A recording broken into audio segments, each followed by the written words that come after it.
আসসালামু আলাইকুম dear audience. তো আজকে সকালবেলা বের হয়েছিলাম।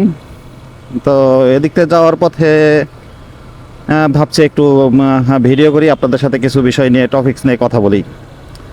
তো আজকে কয়দিন আসলে মনটা ভালো না, দেশের মানুষের অবস্থা ভালো না। তো ডিয়ার অডিয়েন্স, আপনারা জানেন আজকে 3-4 মাস হতে গেল যে বৈষম্য বিরোধী ছাত্র আন্দোলনের পরে নতুন একটা সরকার দেশ চালাচ্ছে, অন্তর্বর্তীকালীন সরকার। তো বর্তমানে পরিস্থিতি দেখে যেটা মনে হচ্ছে, এখন আন্দোলনের একটা মৌসুম চলছে। সকল ধরনের আন্দোলন, সকল ধরনের অধিকার আদায়ের জন্য মানুষ এখন উঠে পড়ে লেগেছে। হ্যাঁ, আসলে কি যে একটা অবস্থা, এই অবস্থা আসলে ভাষায় প্রকাশ করার মতো না। হ্যাঁ, এই স্টুডেন্টদের এই আন্দোলন, হ্যাঁ, রাতারাতি একটা কলেজকে বিশ্ববিদ্যালয়ে পরিণত করতে হবে, এই আন্দোলন সেই আন্দোলন।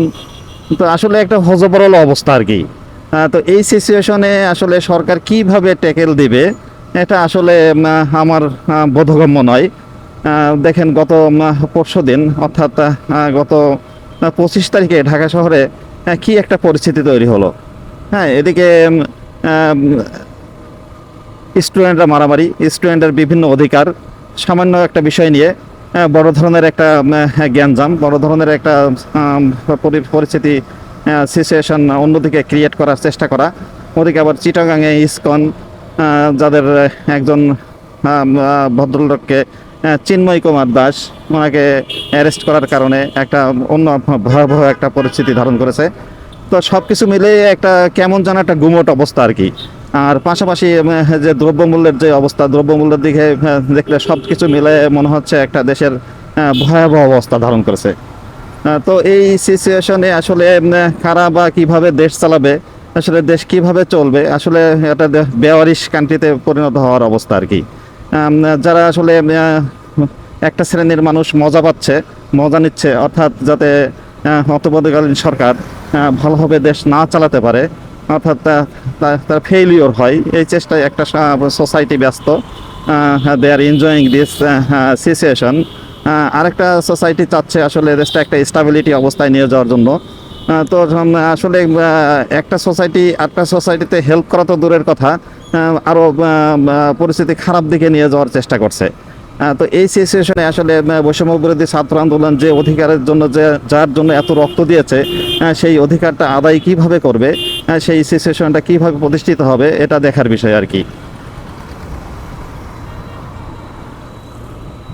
তো এই রাস্তাতে যাচ্ছিলাম, দেখতে পাচ্ছেন। তো ডিয়ার অডিয়েন্স, তো এই পরিস্থিতি থেকে আসলে আল্লাহ তাল্লাই জানে আমাদের ভাগ্যে কি আছে। হ্যাঁ, তো আমরা আশাবাদী, তারপর আশাবাদী যে একটা স্টাবিলিটি অবস্থায় যাবে দেশ, একটা ভালো অবস্থায় যাবে আর কি। সাধারণ মানুষে এত অস্থিরতা, এত আনস্টাবিলিটি দেখতে চায় না আর কি।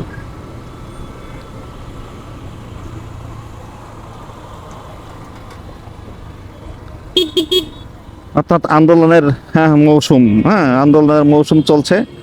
হ্যাঁ, আন্দোলন, এই আন্দোলন সেই আন্দোলন, হ্যাঁ, বিভিন্ন ধরনের পরিকল্পিত হবে। দেখেন যে ঢাকা শহরে এই যে বিভিন্ন জেলা থেকে ঢাকা শহরে লাগি লোন দেবে, হ্যাঁ, 1 লক্ষ থেকে 1 কোটি টাকা লোন। তো এই ধরনের একটা গুজবে এই দিয়ে মানুষ, এই যে হাজার হাজার মানুষ ঢাকা শহরমুখী হলো, কি কারণে এবং কারা এই সংগঠন করলো, এটা একটা মানে মিস্টেরিয়াস বিষয়। যে একটা এই ধরনের ঘটনা একটা অবাক কাণ্ড আর কি। তো সব কিছু মিলাই একটা হযবরল অবস্থা।